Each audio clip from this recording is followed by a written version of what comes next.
Assalamu alaikum wa rahmatullahi wa barakatuh. Ramadan first to everyone. Ramadan Mubarak to everyone. I hope you guys are having an amazing fast today, whoever's celebrating today or tomorrow as well. So guys, stay strong. Inshallah, we got this for the whole month. So yeah, we're gonna be doing this Ramadan series. As I've been talking, I haven't uploaded in a while, but now since Ramadan is here, we'll be more consistent with it.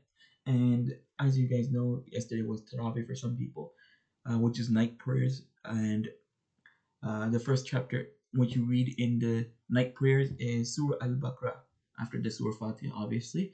And we're going to be reacting to Surah Al-Baqarah today, part 1. There's 3 parts of Surah Al-Baqarah, so we'll make 3 different videos. And you can also check out the brother's website over here, Project Zamzam. He's doing a wonderful job, and please keep uploading, inshallah. I definitely loved his videos, very entertaining. Alright, here we go, inshallah.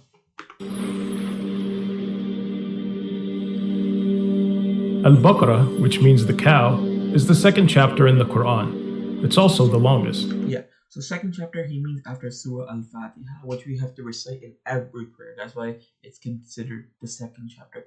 But if you look on the writing, it's technically the first juz of the Quran. Like first sapar, you can say, yeah. It's named after a story described in verses 67 to 74. The story takes place during the time of Prophet Moses, peace be upon him, and his people, the children of Israel. A wealthy man was killed by his nephew to inherit his money. The nephew then left his uncle's body in another village. That's crazy. That this part right here was shocking. That a wealthy man was killed by his nephew just for money. So this is what the Quran is telling us, that even family members will betray you. That's how crazy money is. Family members can betray you. Hoping someone else would be blamed for the murder. When the villagers found the body, accusations began to fly, as people began blaming one another.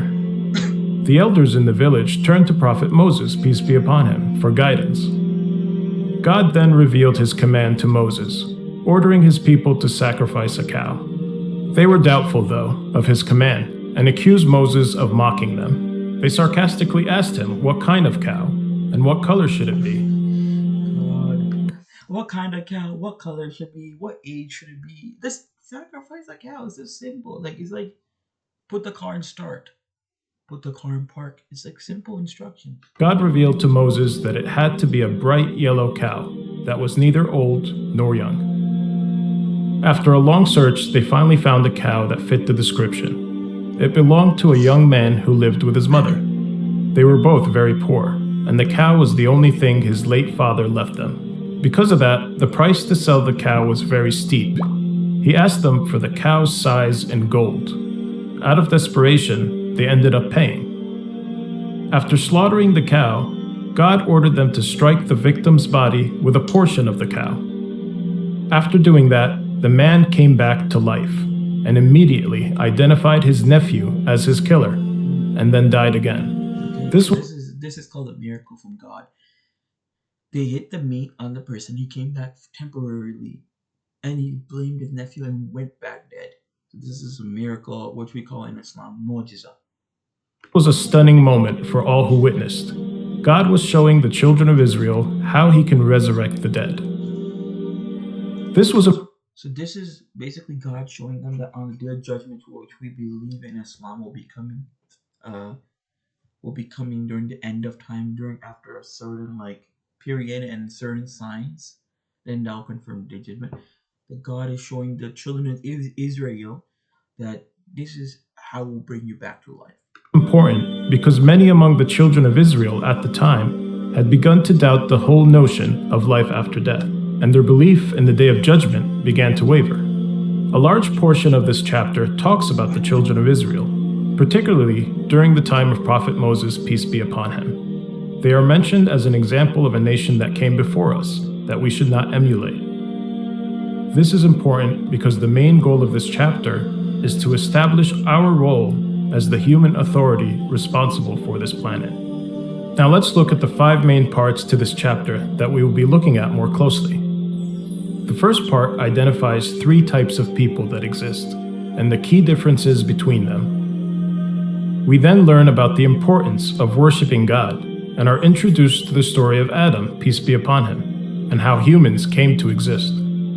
The chapter then focuses on the example we mentioned before, the children of Israel, and some of the mistakes they made and how to avoid them. We then learn about the story of Prophet Abraham, peace be upon him, how he devoted his life to God, and how his example is one we should all follow and try to emulate. Finally, we learn about what it means to be Muslim and the laws God prescribed to us to help us live a successful and fulfilling life. These 5 parts come together to show us a blueprint of how to live our life in a way that pleases God and keeps us on the straight path, and how to avoid the mistakes of those who came before us. In the next video, we will look at each of these parts in more detail. Help us create more videos by visiting our website. Guys, please check out his website. Definitely recommend it. Mashallah, that was very beautiful. And please donate to his channel as well. Inshallah, this Ramadan. I wish you guys a blessed Ramadan and blessed in your family, income, wealth, health, everything. And inshallah, stay tuned. Inshallah, we'll be doing more videos. As you guys saw, these are the 5 different parts, type of people, the story of Adam, children of Israel, Prophet Abraham's story, and Islam's way of life. These are all in the 3 parts, so inshallah we'll be reacting to it. I think part 2 talks about the story of Adam. So we do have a member on Mindful Muslim Reacts whose actually name is Adam. So we're gonna try our best to make him maybe react to it and get his perspective because that's his name. So I think that'd be better if he reacted to that. But inshallah, if you guys want my reaction, we can do that as well. And inshallah, we'll make Hashim as well, our third member in Mindful Muslim React.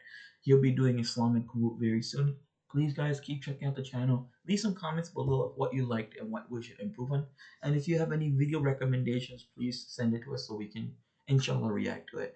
Have a safe Ramadan. Take care. Peace.